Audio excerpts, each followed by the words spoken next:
outfit. So I have on my shorts and then my Disney shirt. It says Disney in the back. It's so cute.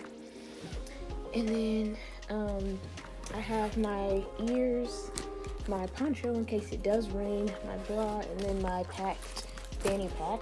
And I was going to bring my Kendall Callie fanny pack, but when we saw this at Walmart the other day, I had to bring this one. This is so cute. And plus, if you guys want one of these, this is going to be in the giveaway. So just make sure to subscribe so you guys can go get the giveaway. It's really cool. We have a lot of cool stuff in there. But we're watching Henry Danger right now.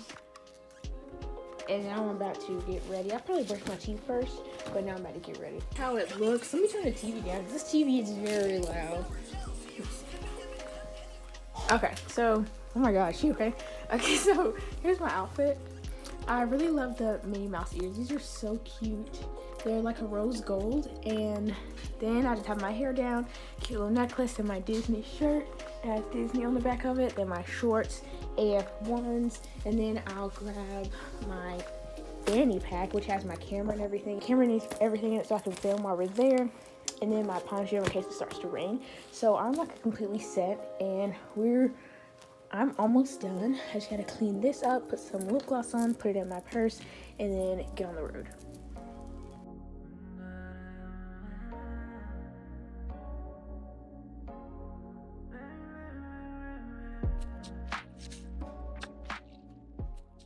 So now we're on the way to Hollywood Studios, and we were pulling up into the parking lot. They had these really cool Skyliner things, which we rode later on. And the next day we went to Disney, but it was really, really cool. And I got kind of sick on them. They kind of made me nauseous, but they were super fun. And we got there early so we could get there fast and be able to get on the rides before most people could, because it's like very crowded here.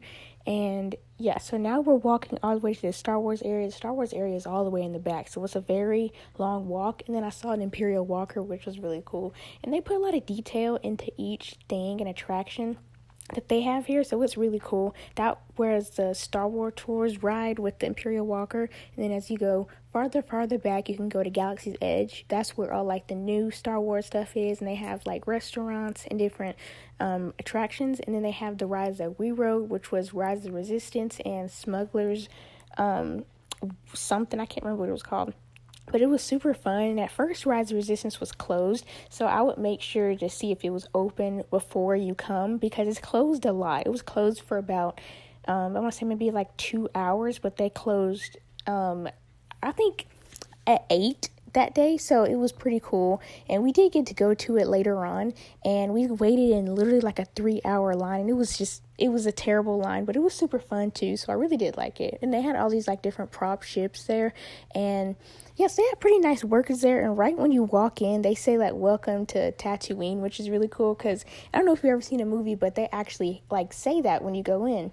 And also we met Rey and Chewie, and it was really cool to meet them because they looked so lifelike. Like they got like an identical Rey, and then Chewie, he was almost kind of creepy the way he looked so much like Chewie. So it was really fun though. Then we got a photo with my mom and my dad too in it, but it was super fun.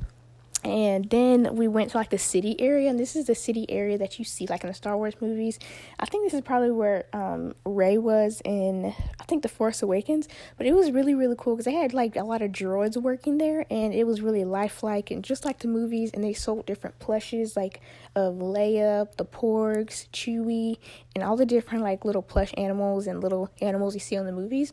And also they had like different like Jedi robes and different outfits, so you can get like Star Wars outfits. And then they also had some like Mandalorian outfits there. And I know they had like a Mandalorian, like the actual guy Mandalorian, his helmet was there, so that was really cool too. I know they had Grogu stuffed animals all over the place, so it was really, really cool. And then also we headed to the other area where like the Smuggler's Run was, and the Smuggler's Run was actually in the Millennium Falcon, and you're flying it, so it was really, really cool. And I think that's a really good ride that they had, because it's like they only have 2 or 3 rides for the whole Star Wars attraction, so they kind of needed this ride to keep it going. And it was actually really jerky, and I wasn't expecting it to be jerky, but I really like jerky rides, so it was super fun. And it really looks like the Millennium Falcon in the movies. Now we are about to walk up the stairs to go to the Smuggler's Run little ride, and you walk like so far. That tells you how long the line can be, and it's just like a super long walk, but it's a really cool walk too, because you can see like all the elevators and all the doors that's in the ship. And see, like, I tried to open the door, but the door wouldn't open. But it was really, really cool though, and it looks like it was actually part of the props that they used for the movies. Then there was like Han's luggage all over the place, and then there was like different droid trash cans there. And then we went up some stairs to actually find the actual area that you wait in. I guess this is just on the way for if it's an extra long line, you can stand there, but the line wasn't long at all. I recommend to go to the single rider. If you want to go as a family, you can go on the standby line.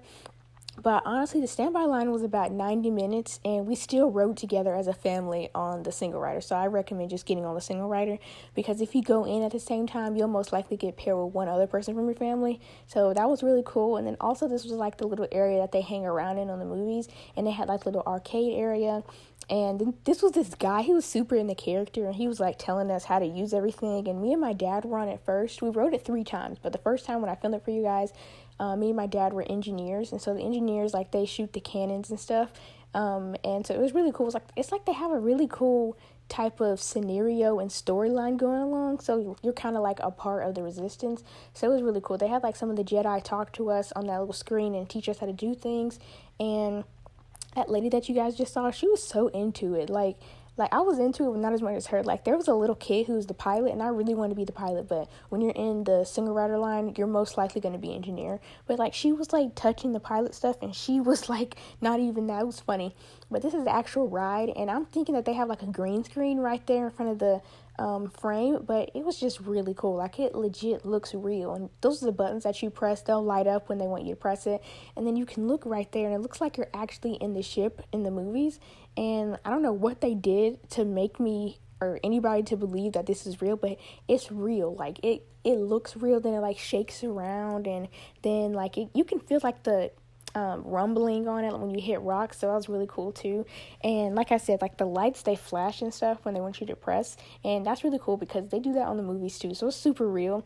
And then we went into light speed, and there was actually like a button for light speed that you like jerk, and so that was very real too.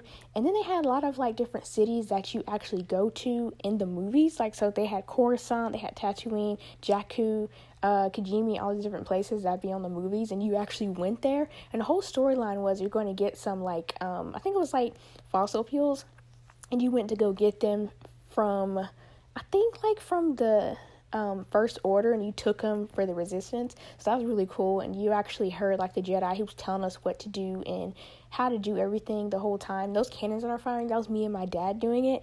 And like that lady that I told you guys, she was getting so into it. She was like, press on the cannons. And it's like, I'm doing it. And she got upset, but she was really crazy, and she was really into it more than I was. But as you can see, there's like a little kid. He's maybe like a 6-year-old. He was the pilot, and he obviously can't fly the thing. And so we were hitting a lot of stuff. But it was actually pretty fun. And yeah, I would go on it again. We went on it about 3 times, and I wouldn't mind doing it another time because it was really, really fun. And next we headed out, and we just walked around the Star Wars area, and you could see lots of different people dressed up as Star Wars characters, like people who work there. So that was really cool. And then we started to head out to go to the Rise of the Resistance ride. You have to walk a little bit to go to the Rise of the Resistance, but we saw Goofy and then his son Max. That was really cool to see.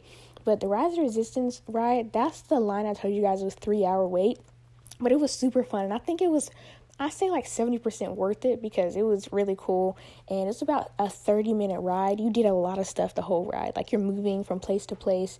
And BB-8 was telling us like some instructions and stuff. And then that's when he had Ray come on the hologram to tell us in English, because he's just talking in like I don't even know what language it is, but he's just talking in his BB-8 language. And so then we spoke to Ray, and then she showed us what to do. She told us what the mission was for, and we actually got to be in the Imperial ship, and we saw Kylo Ren and then General Hux, and we saw like everything happening in the movies. So right when you get off of that area, you go into this transport ship, and it's literal like a ship from Star Wars. And look at it right there. Like, you can see we're all getting on it. I think they take about 30 people at a time, because there was a lot of people on that ride with us. And so you get on, and then like there's the people who are in there to, like, I guess guide you. They're dressed up as like resistance people to tell you what to do. And so you're in there, you look at a screen, the screen tells you the whole mission, the whole plot of this whole storyline, and I think Poe is telling it to you. So it was pretty cool, and you actually have to hold on to it because it's like really rumbly and shaky. So kind of like a bus almost, but and then we're getting off on the Imperial ship, and so like the doors open, and then there's this lady who was supposed to be like a captain right there, and then we saw the stormtroopers, and they looked so real, even though they were animatronics, like they were moving and like shaking and stuff, I guess because we were in there. But it was super cool, and we got to see the captains, and then Phasma was in there, and we saw them in action. You guys will see that in just a minute, but they were in action, and they were like firing and like running and chasing us and stuff. So it was actually kind of creepy. And this is it right here. You see General Hux. Now that didn't look real at all. That was literally like a screen right there, and it was just them talking like on the TV or something. But if you watch a little bit longer on the other clips, there's an actual like wax figure of General Hux, and he's actually talking and stuff. So that's pretty cool. But that was kind of fake. I didn't really like that part. And then they put you on this like little ride thing that you guys see right there, and you're just being pushed around the whole Imperial ship, and you're like, there's like a droid following you around and pushing you different areas. And so it's really cool. It's like a whole storyline to it. So I'll just let you guys watch it.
Okay, so now we got off the ride, and they literally just push you up and you just get off, so it's pretty cool. And then there's that alien guy. I don't know his name. I think it's like Akabar or something, but he was telling us that we did a good job. And that lady in front of us won't put her hands down. I told you, like, there was these like adults, and they were just so into it more than the kids. But then we headed to Toy Story Land, and Toy Story Land was one of the coolest areas ever. And I got a lot of footage from Toy Story Land, especially in day 2. So if you guys want to check that out, make sure to check out the next vlog that'll be out soon. But there's a whole big sign that says Toy Story Land, and the whole Toy Story Land, it's like it's all made by Andy. So there's like wooden blocks everywhere, and there's like his handwriting all over things, and it literally looks like a kid made it, like arts and crafts and stuff. So that's really cool, and it's not like in a bad way a kid made it, but it's actually like creative. So just check it out. Also, the army men was there too, and those guys are pretty cool. They kind of like stayed there and played the drums for a while. They were kind of like taking up some time, but they were really cool. and they were really nice too, and they like performed for like a whole like 3 minutes in one area, then they go to the next area and perform. So they were pretty cool. I'm gonna speed up this part so you guys don't have to sit through the whole 2 minutes. So then we went to this restaurant called Andy's Lunchbox, and so it was really cool. They had gluten-free food, so of course we ate there, and all the food was delicious. We had tots and then some grilled cheese, so it was really good. But they just give you like the smallest serving of tots ever. It's crazy, but it was really good. And then we went to like the actual area where you first walk in, and we went on this Mickey and Minnie ride, which was by far one of my favorites. The line wasn't as long as like the Rise of the Resistance for 3 hours, but it was like long enough to get me kind of tired. But this was the ride. You're on Goofy's train, and you're just like following the Mickey and Minnie little shorts. And so it starts off like they put you in this room where you're watching like a new short that they do, and then on the short like the screen blows up, and then it's not like in like a gory type of way, but it's actually really cool. And so then like you have to get on the train, and then Goofy's gonna fix the screen. He's gonna do everything, so it's really cool. Then you're like in the car right there next to Mickey and Minnie, and they're heading to like a picnic. I think that's what the short was called, a perfect picnic. But they're heading to the picnic, but they have to go through some obstacles, and then we're on Goofy's train like the whole time. We saw Donald, Daisy, a lot of other characters too. And we were like in the city for a while, and then we got to see them on like the parachutes, like a little fair going on. And then we went to a tornado, I think, but we went to a tornado, then we went to Daisy's ballet class. That was really cool. Yeah, this is a tornado. It's like they really swirl you around in there, and they like have wind going super fast in there, so it was kind of cold on that part, but it was super fun still. Then we went to like this little waterfall area where I guess it was more like a rainforest, and they had to go through all these different places to get to their picnic that Mickey had set up. I guess he forgot where he put it, but it was really cool. And when you go through this waterfall right here, it's like a literal dip. Like it makes it really feel like it's real. Like you really go down, and then you feel all the wind and the water and stuff. So it was really cool, and you got to see all like the animals. And then we got to go to the next area, which was, it's like kind of like a hard transition to go through each, because it's just like you're moving back and forth, then sometimes you have to wait for the cart in front of you. Then we went to this area, like it was like a dark side of the city, and there was Pete there. He was drilling. He looked really mean and stuff, and he was actually kind of scary because he looked really real, but it was pretty cool. And then there was a train, and then Donald was having like an ice cream little area, and this is Daisy's ballerina place I told you guys about. It was really, really cool, and you were like acting like you were in a ballet class, so it was really fun. Kind of went crazy, and like we did like this conga line or whatever, but it was really fun. I really loved the whole Mickey and Minnie ride. It was super fun, and it ended really well too. But that is the end of the whole day at Hollywood Studios. We had a lot of fun, and make sure to stay tuned for the next vlog where we went to Epcot, Magic Kingdom, Hollywood Studios again, and then we went to Animal Kingdom. I think that's it. Like I think that's all 4 parks. We went to all 4 parks, and it was super fun. And make sure to stay tuned to see the rest of them, and I'll see you guys later. Bye.